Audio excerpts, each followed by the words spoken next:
as we've seen, one of the side conversations about AI is, is it going to reduce jobs? Is it going to be a job killer? Is it going to be a job creator? Paul, what's in your mind here?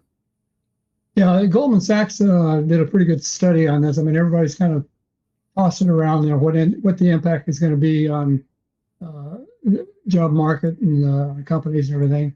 But there's some interesting stuff here.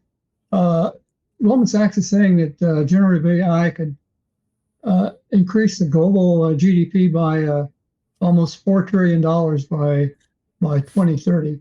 And it represents about 5% of the overall growth during that period. So, and they've got another figure where I thought was interesting, I hadn't thought of it, is that the GDP boost is based on an estimate of the time savings from doing a faster content generation using generative AI and analysis.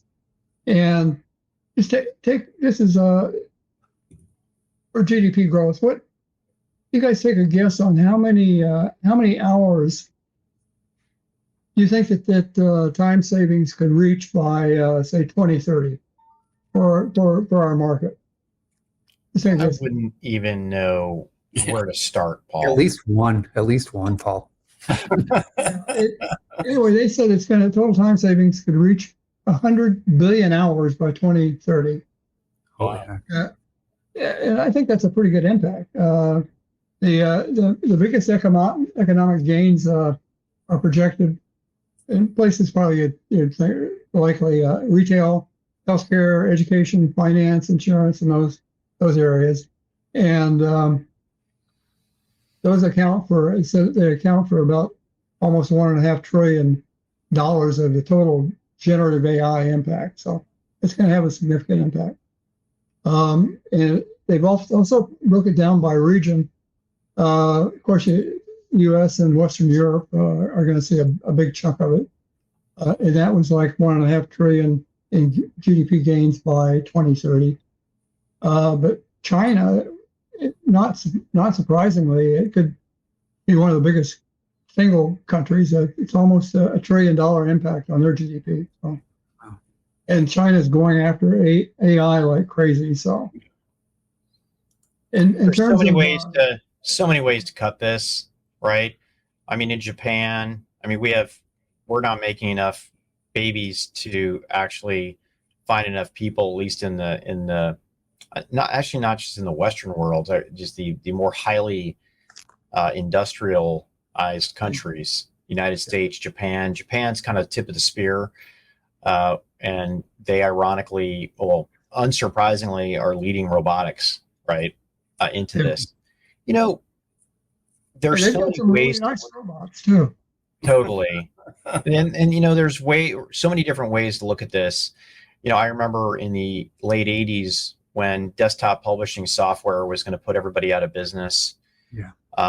And then I remember, when we moved from machine coding to languages like Fortran and Pascal, it was going to put everybody out of business or everybody out of work. And here we are 35 years later, we still don't have enough programmers.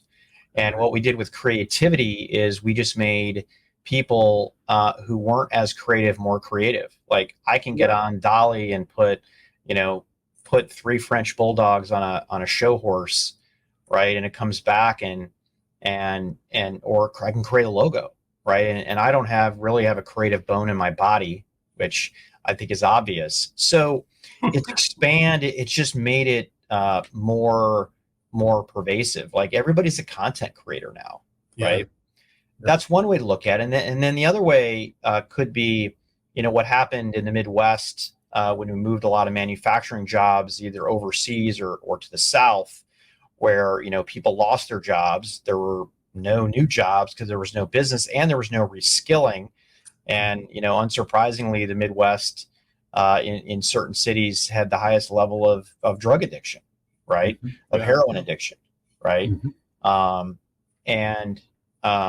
I think another example was Web 1.0 with travel agents, stockbrokers, That was the first. And then from a content point of view, record stores, VHS rental, right, places where those got wiped out. I think for this next wave, it's going to be the sea of cubes. It's going to be accounts payable. It's going to be accounts receivable. It's going to be customer support. Yeah. I pray to God every night that the AI is going to replace me, and I can just, be a pat bot. And then for the next 100 years, it's just going to regurgitate all the smart things I said and parse out the dumb things, and it'll learn on that. No, I'm just kidding, but I'm sure somebody's going to try to figure out to export your brain. Definitely history. I don't know if you guys have seen the amulet that you can wear that takes a recording of video and audio of everything that's said. It's kind of like a Google Glass, but it's around your neck.